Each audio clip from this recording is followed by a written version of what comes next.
Hey guys, YST here and welcome back to another Raid Shadow Legends video. On this one today, we're going to be tackling a Bommal 90 on the hard Doom Tower using Souldrinkers and Gaius the Gleeful. Now we are on the test server, which is allowing me to try out multiple teams for you guys today using 2 Vogoths, 1 Vogoth and even no Vogoths to take on this boss. So if you're excited and you're new here, be sure to hit that like and subscribe button. And without further ado, let's get into the video. Alright then, so this is team number 1 and this is only against floor 50 with the potential of floor 90 runs. But the rest of the teams in this video is going to be for floor 90. But I put a lot of effort into this one, so I really want to showcase it of where I've taken it so far. So let's get into this run. So with this particular team here, we pretty much kill Bommal in 2 turns. Literally, it's insane. And the kind of theory came across when I seen a video of 3 astroliths, which I'm not lucky enough to have one, and it definitely makes it a lot easier because the bombs cannot be resisted on her skills.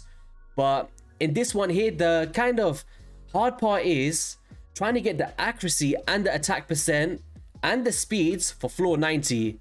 It's definitely possible. I have got really close, around 10% or so left. But right here, we're placing multiple bombs. Coming through Gaius the Gleeful, resetting. The main reason for Geomancer is to proc the extra dread bombs and also the weaken to amplify damage. Then we're just going to detonate and pay real close attention here. Watch the health bar, boom, 1 shot. So that's turn number 1 of Bommal. If we got non-resisted there, it'd be even better, but is what it is. And there's the reflections of the burns with our Geomancer. And boom, that is the passive of Gaius the Gleeful. So if you paid real close attention there, we actually cycled the bombs, we got the weaken up, and we're dropping the turn meter with Geomancer to allow us to take those extra turns, so we don't have to go extremely fast if he wasn't reducing turn meter. You can also use someone like an Arbiter. I just found this one a lot better, in my opinion, because we're not running multiple buffs, so we're not getting crazy bombs on ourselves. So it's a really fun team. I really enjoyed making this one, and hopefully it can give you one idea of a team that you would want to build, right? It's more of a fun than optimal team, but it definitely works. 1 minute, 53 seconds. It's insane, guys. So let's get into some Bommal 90 teams. So on team number 2 here, we have got 2 Vogoths, 1 Souldrinker, Tutor Rhymehide, and a Duchess. Now, the main source of this team again is if you die, then you win. Pretty much that's self-explanatory because we have got a passive in Souldrinker where he applies bombs upon death, which means that we don't want high resistance on him because we actually want him to die multiple times to speed up the process. If you don't have 2 Vogoths, stay tuned. I will showcase with just 1 Vogoth in a completely separate team. Tutor Rhymehide for decreased accuracy, mainly to keep our Duchess alive. Now, what makes this team so amazing is we've actually got one of our Vogoths in a deflection set to try and coincide with our Souldrinker to place multiple bombs throughout the run. And did I mention all of these teams are full auto with the right presets? You can actually do this team without a Duchess. You just need to bring someone like a rector drath, and you need to amplify the resistance on multiple champions to be able to tank the amount of stuff that's coming your way. So you want to get Vogoths in high resistance, Tutor in high resistance, and of course your rector drath. But for a full auto team, without having to go to the crazy results of high resistance, this is definitely really fun to watch. So let's get into this run. I'm not going to make you guys watch all of the whole process of the waves, because obviously you just want to focus on Bommal, right? So here we have got a preset with Tutor Rhymehide to open up with the A1. And there's the bombs from our Souldrinker. And now you're also going to see the reflections from Vogoth with the deflection set throughout this run. Now watch when our Souldrinker dies. So we detonated there. There we go. 2 extra bombs on that Bommal. And it's pretty fun, guys. So watch the way that this cycles through now. So there we go, more detonations, and we're doing really well up until this point. And basically our Vogoth is to mainly tank the dread bombs on the side because Bommal's the boss, not the dread bombs, which is allowing us to heal by 50% instead of the 25%. It looks really tedious right now, but remember, we haven't got resistance on any of our champions apart from Duchess in this run. So she's going to come through, she's always going to revive, and it's going to keep in sync, as you see right now. So there's more bombs, more decreased accuracy, and look at the crazy heals from the Vogoth's passive. Probably the best champion for Bommal, in my opinion, especially if you have multiples. So there is all of the passives, or the deflections, where you see the non-resistible bombs in the top left corner. And then Bommal's just going to come through, or should I say Souldrinker, and he's going to completely wipe this dude out without a problem.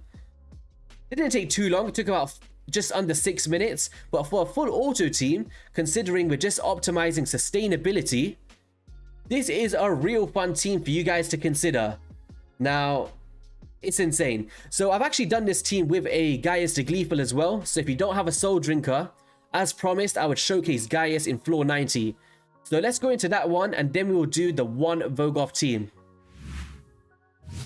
Okay then, so this is floor 90 again, and this time we have got a Gaius the Gleeful in replacement for our Souldrinker in the previous run. Now, he's got a crazy passive where he reflects bombs like you see right there. So when it's got the silver box around it, it means that it's been deflected.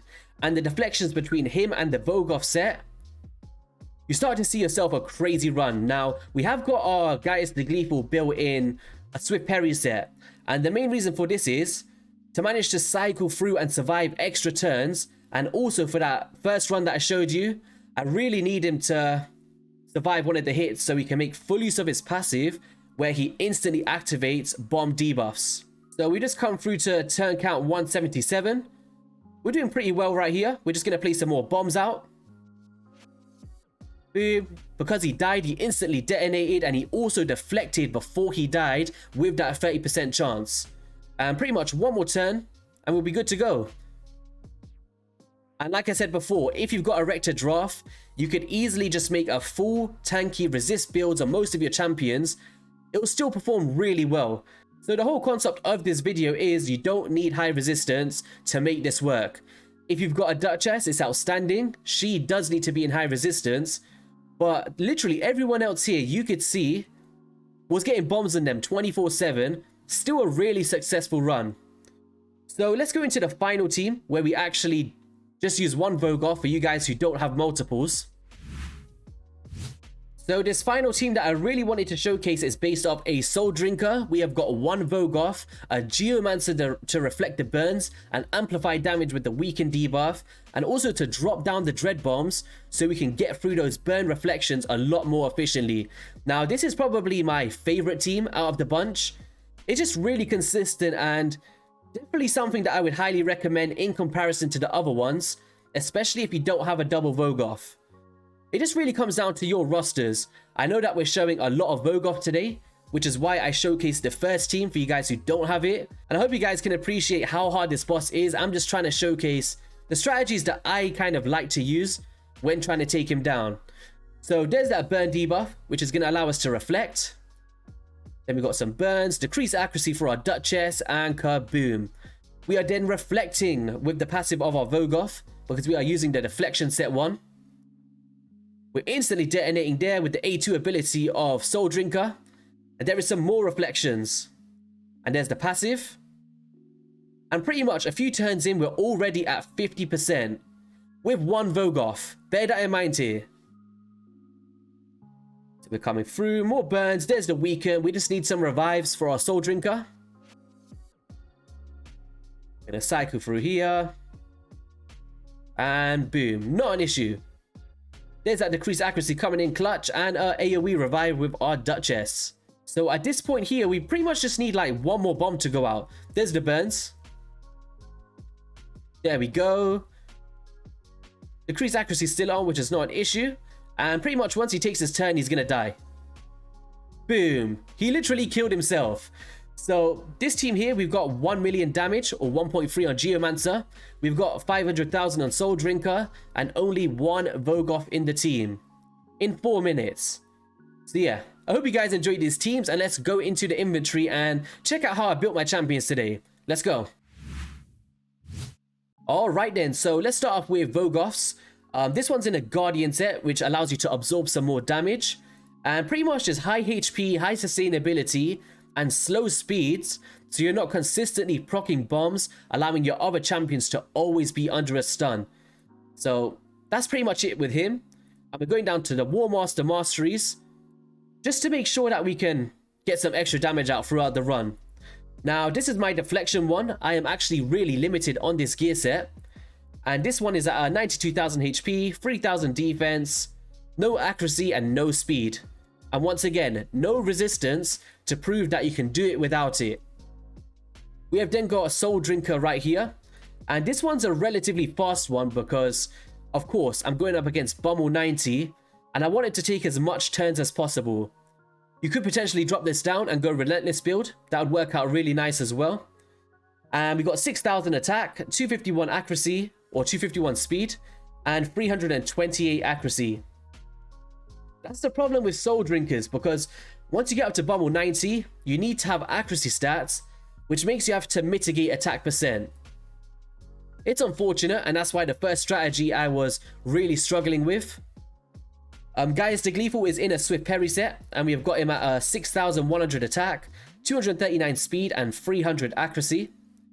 He is off affinity. You will occasionally get weak hits, but being able to instantly detonate bombs, place bombs, and also reflect and instantly detonate upon death, that's what makes this champion so remarkable, guys. Now, when it comes down to which one do I think is better after all of this testing, I still think Souldrinker might be better, mainly because it's more consistent. He's the right affinity for it, but Gaius does have a lot of use as well, so I hope I can show that throughout this video.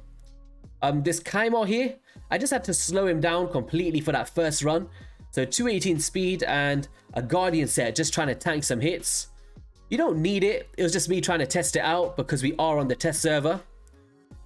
Souldrinker number 2 for the first run had 233 speed, 5,800 attack.